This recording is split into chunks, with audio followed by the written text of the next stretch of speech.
KBS 목포라디오 출발 서해안시대 생방송으로 함께하고 있습니다. 지금 시각 8시 33분 30초 막 지났습니다. 3.1절을 맞아 목포에 남아있는 근대 건축물들 그리고 치욕과 아픈 역사가 관광자원이 된 지금 1,000억 원이 투입되는 목포의 근대 문화유산을 활용한 이 지역의 관광 정책들 오늘 좀 들여다보겠습니다. 목포문화연대 정태관 대표 연결하겠습니다. 대표님 나와 계시죠? 네, 안녕하십니까. 네. 네. 오늘 목포 원도심에 있는 근대 역사관은 월요일입니다만은 문을 연다 이런 소식도 전해드렸는데 목포가 최근 한 2, 3년 사이에 근대 문화유산으로 관광지로 떴습니다. 지역민들 잘 인지를 하고 있을 텐데요. 이제 일명 이 관광지들이 최근에는 드라마, 영화 촬영지로도 공간들이 활용이 되면서 외지인들이 많이 찾고 있는데 목포 지역의 근대 역사 문화의 거리라든지 그 건축물들 지금 어떻게 보고 있습니까?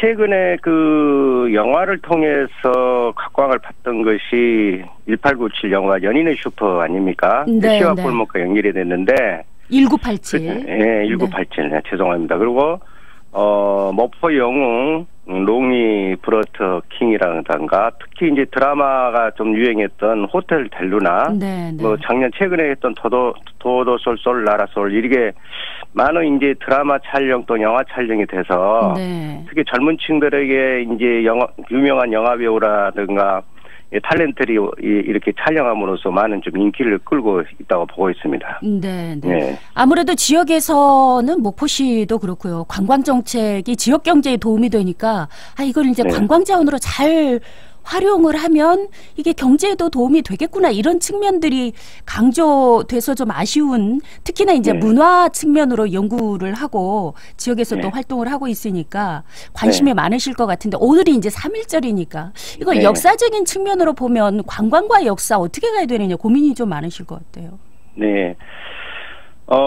역사 관광이란 용어가 있습니다. 그 역사를 관광에는 여러 종류가 있어요. 이제 풍광에 따른 관광, 또 이제 힐링 관광, 이제 여러 가지가 있는데 목포는 그 여러 가지 관광 중에 평화광장 같은 경우는 이제 새로운 그 바닷가 중심에 또 대반동 같이 북항 이런 중심이죠. 그러니까 그 바다를 중심으로 한 이제 관광이지만. 원도심을 중심으로 한 것은 역사 관광입니다. 사실은 엄밀히 보면 거기에서 이제 방금 말씀드렸다시피 유명한 이제 그 연예인들이 촬영하다 보니까 젊은이들이 가장 취향에 맞는 그런 이 관광 산업이 되고 있고 또 하나는 목포시가 이제 여러 가지 중에서 재생 사업과 또는 문화재 사업이 문화공간 사업이 있는데 역사공간 사업이 있는데요. 이게 이제 그 많이 그 관광 산업 중심으로 전환해가는 이런 과정이 있지 않느냐. 그래서 좀 염려스러운 면이 많이 있죠, 사실은. 목포 원도심이 이제 소위 적산과옥이라는 일제 강점기 때 일본인들의 거리를 포함해서 그때 당시에 남겨졌던 그 건축물들이 꽤 많이 있지 않습니까? 좀 많죠. 일본 잔재가 그 지붕 없는 그 박물관일 정도로 이제 전국에서도 가장 많이 남아있지 않냐, 이렇게 분석들 하고 있어요. 지붕 없는 박물관. 그러죠. 인천, 부산, 군산, 목포 중심에서 지금, 특히 이제 그 목포 같은 경우에는 그 국가지정 문화재가 한 4개 정도 돼요. 이제 국가지정 문화재만 제가 말씀드리면 구일본 영상관도 있고 또는 유흥 문화재도 있고 천연기물도 있는데 그 중에서 이제 사적으로 구일본 영사관이 지금 현재는 근대 역사 일관이죠. 그게 있고 원도심에. 또 국가등록 문화재가 총 15곳이 있습니다. 그 15곳 중에는 청년회관이라든가 또는 양동교회라든가 목포 사범학교 이제 본관 여러 군데가 있는데 15군데 중에서 등록문화재 중에서 뭐가 있냐면요. 근대 역사문화 공간이 그 안에 15개 곳이 들어가 있습니다. 그래서 실질적으로는 29곳이 국가지역 문화재로 등록이 네. 됐다고 보시면 되겠습니다. 네, 이게 이제 1900년대 보통 지어진 건물인데 그러죠. 한 40년 가량 식민 통치, 이 지역민들을 식민 통치를 하면서 이용을 했던 그런 건축물들인데 여기에 이제 목포 영사관이라든지 말씀해주신 드라마나 영화에 참 예쁘게 건축물이 그 묘사되는 목포의 근대의 역사 문화관으로 이름 지어지는 곳들이 있죠. 그래서 이제 이 지정된 이제 등록문화재가 네. 지금 이제 조선인들, 당시 조선인들이죠. 조선인들이 위한 중심의 건축물이라든가 이런 것들은 실질적으로는 한 약 17곳밖에 안 됩니다. 그 나머지는 일본인들에 의해서 지어진 그 문화재라고 생각하십니다. 그러니까 대부분 아니지만 3분의 2 정도가 네. 일본을 위한 그 건축물들이 등록문화재로 됐다고 보시면 되겠고요. 그 중에서 대표적인 건물이 잘 알다시피 구일본 영사관이죠. 1900년대에 지어졌는데 네. 이게 구일본 영사관으로만 인식을 하는 거예요. 실질적으로 조선 말무렵에 구일본 영사관으로 지어진 것이 약 6년 정도밖에 안 됩니다. 사용한 것이. 그 뒤로는 이사청 또는 부청이라고 해서 하나의 그 기관명으로 변하게 됩니다. 그래서 일본 부청이 곧 36년 동안 저희들을 침략하고 지배했던 실질적으로는 그 건물입니다. 네, 건물이죠. 그래서 이 36년을 지배했던 건물이 방금 이야기했듯이 구일본 영사관인데 대부분 구일본 영사관은 개념만 갖고 있는 거예요. 네. 사실은. 그래서 이게 문제가 있다고 보는 것이고 또 하나 경제적 수탈로서 대표적인 것들은 잘 알다시피 구통양 척식 주식회사죠. 그렇죠. 이게 경제적 대표적인 거고 또 하나 놓치지 않을 것이 있습니다. 그 중요한 것은 수탈을 하기 위해서는 중요한 것은 정신적 수탈을 하는 겁니다. 그게 이제 여러분 알겠지만 유달산 올라가다면 오른쪽에 정강 정예원과 구일본 영사 그 동본원사죠. 오고리 문화센터죠. 이 두 곳이 대표적인 하나의 불교 사찰로서 우리 국민들에게 정신적 수탈을 했던 대표적인 건물이라고 보면 되겠습니다. 네. 그런데 이제 방금 말씀해 주신 그런 역사적인 어떤 치욕을 안겼던 그런 역할을 했던 건물들이 실제적으로는 단지 이름만 알고 돌아가게 되거나 드라마에서 참 예쁘게 묘사됐던 곳으로만 보고 사진만 찍고 돌아가는 그런 느낌을 많이 받으시나요? 어떻습니까? 그렇죠. 이게 치욕의 역사도 하나 중요한 역사의 과정입니다. 네. 그 역사의 과정들을 저희들이 지울 수는 없죠. 그렇죠. 그래서 그 건축물들을 어떻게 활용할 것인가. 우리 해방된 이후에 친일 청산이 되지 않았어요. 특히 지방 같은 경우는 친일 청산이 전혀 이루어지지 않고 있는데 최근에 단지비를 저희들이 문화인데 세우려는 것도 많은 그 문화재청이나 전라남도라든가 이곳에서 불어가 나가지고 이런 걸 하나 세울 수 없는 이런 것이 정말 그 단지비 자체가 용어지만 청산의 과정이 하나거든요. 네. 이런 것이 불어난 거 봤을 때 정말 답답할 뿐이죠. 저희들은. 오늘이 이제 3.1절 102주년입니다. 100년이 지났는데 그럼 실제 이제 이 지역에 찾아와서 외지인들이 이런 건축물들을 보고 어떻게 느끼는지 직접 한번 거리의 시민들 미리 외지인들 만나봤거든요. 같이 한번 들어주시죠. 혹시 여기가 일제시대 영사관으로 사용한 거 알고 계시나요?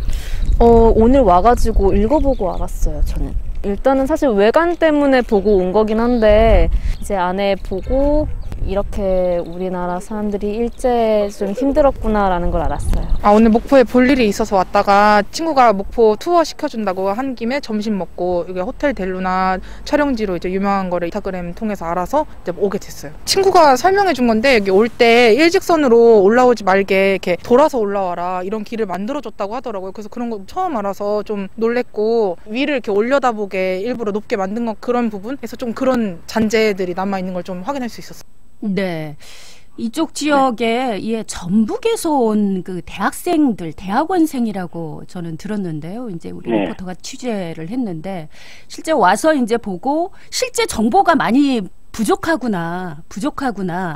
그러니까 뭐 인스타그램이나 아까 말씀해 주신 대로 유명한 촬영지를 본다는 느낌으로 다 와서 보고 뭔가 이게 일제가 그 수탈을 했던 어떤 한 기관이구나 정도만, 더 이상의 어떤 것들은 좀 느끼지 못하는 것 같은데, 실제 대표님도 그런 얘기를 좀 관광객들한테 많이 들으시나요? 저희가 그 관광객들한테의 모니터링은 실질적으로 그 지역에서 듣지는 않고요. 네. 제가 이제 그 북교동 쪽에서 제가 생활하고 있기 때문에 이제 그 이곳에서 많은 관광객들을 접하게 되고, 어제도 네. 그 관광객을 접해서 1시간 정도 이야기를 했어요. 네. 이런 이야기를 많이 합니다. 거기 일제 강점기에 그 도시가 형성된까지는 어느 정도 인지를 하고 있어요, 대부분. 네. 하지만 그곳에서 일제 강점기에 지었던 그 가옥, 적산가옥이라든가 근대 역사관이라든가 이런 걸 봤는데, 결국은 무슨 이야기냐면요, 목포 사람들의 이야기가 없다는 겁니다.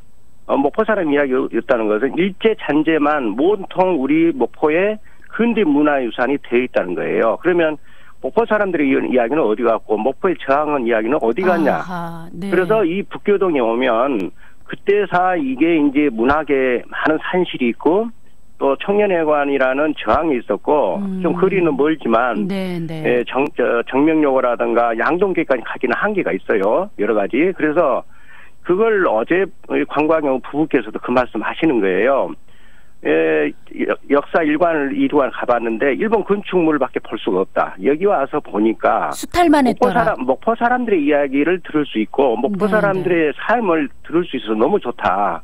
이런 이야기를 외지인들은 굉장히 많이 하고 있습니다. 그래서 저도 문화운동하는 차원에서 굉장히 그 목포의 이 관광정책 현실들을 이야기해주고 있는데 군산의 대표적인 사례를 제가 많이 듣고 드립니다. 그리고 군산에 있는 예술촌장과도 한 두 차례 걸쳐서 진지한 대화를 하는데, 군산 같은 경우 10여 년 전부터 이제 그 일본 잔재가 대표적인 근대 문화유산이 돼버렸죠. 그래서 그게 하나의 관광 컨텐츠 브랜드가 되는데, 시간 여행하는 곳이죠. 그랬는데 결국은 어떤 현상이 벌어졌냐면요, 군산에 아주 깊이 관여하고 있는 문화촌장과 이야기를 해보니까 이제는 군산은 근대라는 것을 이제 그만 팔아먹자.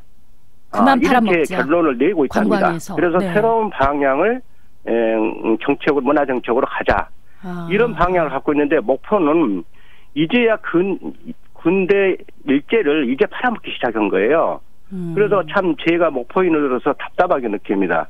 그동안 최초로 목포가 역사학교 조성 사업을 실시했는데 그걸 활용하지 못하고 바로 이어서 군산이 그걸 실시해서 전국적인 그 이슈화를 시켰죠. 그게 곧 일본 잔재였습니다. 그래서 군산 분한테도 군산의 저항은 어디 갔고 그동안 군산의 사람들의 이야기는 어디 갔냐 물어봤더니 답을 못해요. 그래서 그런데 목포가 이와 같이 군산의 뒤를 지금 이제 출발한 겁니다. 그러면 앞으로 10년 후 목포는 어떻게 할 것인가? 저는 군산에 예를 들어서 비교할 때 좀 안담할 뿐입니다. 저는. 이 목포도 이제 1897 이때 당시에 개항을 했지만 군산도 뒤에서 개항을 했고 그 개항 거리를 중심으로 하면서 근대 건축물들이 꽤 많이 남아 있어서 군산이 근대 건축물을 가지고 시간여행이라는 제목으로 이런 콘텐츠로 이 다크 투어리즘 관광을 해왔는데, 목포가 이제 좀 뒤늦게 지금 뜨는 분위기에서 근대 역사 이런 관광들이 목포 사람들의 저항의식과 관련된 역사는 어디로 갔느냐, 없다, 이 부분을 이야기해 주셨잖아요. 이게 이제 목포시가 추진하는 관광정책에서 앞으로 정말 중요하게 또 빠뜨리지 않아야 될 부분인데, 그 현장에서 만났던 그 전북에서 온 관광객들의 얘기를 좀 더 들어봤습니다. 그럼 그 어떻게 좀 했으면 좋겠느냐 하고 한번 물어봤거든요. 같이 좀 들어주시죠. 그러니까 목포가 그런 일제시대의 잔적이 뭔가 많이 남아있는 곳인 건 알았지만, 동양 척식 주식회사, 영사관 이렇게 해서 다양하게 사실 근대 문화의 거리가 형성되어 있는지 사실 잘 몰랐던 것 같아요. 여기 오기 전까지는. 군산도 그렇고 목포도 그렇고 너무 좀 관광지로만 그렇게 소비되는 경향도 확실히 있는 것 같아요. 왜냐면은 거기도 초원사진관 해가지고 이제 영화 촬영지 사진 찍으러 오고, 사실 그냥 역사적인 그런 거를 뭔가 느끼고 또 그렇게 온다기보다는 다들 이렇게 가볍게 오는 마음이 더 큰 것 같아가지고 그래서 이제 군대 문화의 거리가 또 관광지뿐만 아니라 그때 시대 사람들의 또 저항 정신과 일제 그런 거에 대한 아픔 이런 것들을 다시 한번 되돌아볼 수 있게 함께 나아가는 방향으로 그런 것들이 많이 이루어졌으면 좋겠습니다. 네, 의식 있는 대학생, 대학원생, 전북 지역에 관광을 좀 해서 그런가요? 이런 얘기를 하는데 대표님의 생각하고도 좀 맞네요. 네, 제가 그 관광이라는 게 굉장히 중요하죠. 그리고 그 특히 목포 같은 경우는 산업이 발달되지 않았기 때문에 네. 관광 정책에 의해서 경제를 일으킬 수 있는 하나의 중요한 토대가 되는 것입니다. 특히 역사 관광이라는 것은 네네. 그 지역의 그 도시에 어떻게 보면 철학이라든가 사상에 이 생명력을 갖는 것입니다. 그런데 이 관광 정책에 있어서 제가 봤을 때는 철학이 없어요. 즉 예를 들어서 유달동 만호동으로 한 문화공간을 만들었을 때 문화재청 사업이긴 하지만 네. 철학적 개념이 부자가 나옵니다. 이 컨텐츠를 어떻게 할 것인가. 즉 저는 봤을 때 이 지역을 교육적인 컨텐츠로 만들어내는 철학이 필요하다고 봅니다. 네. 어디에서나 제가 이 일제 잔재에 대한 교육적 컨텐츠를 가진 지역 한 군데도 없어요. 그래서 지금이라도 목포시가 이 정책을 관광 정책이 있더라도 교육적인 개념에서 모든 정책이 이루어져야 한다고 보는 것이고요. 그 교육 정책이 곧 목원동을 중심으로 한 저항의 역사와 연계하고 네. 또 유달산을 중심으로 한 골목길 사람들 이야기, 목포 사람들의 이야기를 연계한다면 훨씬 더 많은 시너지 효과가 있다고 저희들은 보고 있고요. 이런 정책이 이런 그 시너지 연계가 되지 않는다면 결국은 군산의 10년 이후가 떨어져버리는 다시 뒤를 따라가는 이런 결과가 나왔기 때문에 지금이라도 다시 모든 관광 정책을 되돌아보고 다시 만들어내는 이런 시발점이 돼야 네, 앞으로 우리 후손들한테 관광정책의 비전을 보여지지 않냐 저는 그렇게 생각을 합니다. 네. 네. 또 그것 중에 올바른 역사인식 교육 중에 하나가 목포문화연대가 추진을 하고 있는 단죄비 아직 세우지는 못한 네. 거잖아요. 이번에 이제 사실은 오늘 세우려 계획했는데 네. 결국은 이제 불허가 나서 지금 저희들이 시행을 못하고 있고 이제 목포시와 다른 기관과 꾸준한 이제 논의를 통해서 아마 8월 15일 날 광복절을 한번 세워보도록 한번 노력을 해보겠습니다. 네, 목포의 일본 영사관이었던 그곳, 네. 근대 건축, 근대 역사 박물관 1번이 그 영사관인 거죠. 그리고 이제 네네. 2관이 구 동양척식회사 건축물인데 네네. 이제 단죄비를 이 건물에다 좀 세우겠다. 이게 이제 문화연대의 취지였는데 이게 좀 이 문화재청이 지금 허가를 안 한 거죠. 네, 불허를 했습니다. 네, 그래서 그럽니다. 이것도 좀 광복절에 세울 수 있을지 지역민들과 함께 관심 있게 지켜볼 거고요. 우리의 저항의 역사, 지역민이 그때 당시에 저항했던 이 역사가 다시 되살아나는 계기가 됐으면 좋겠네요. 오늘 말씀 잘 들었습니다. 고맙습니다. 네, 감사합니다. 목포문화연대 정태관 대표였습니다.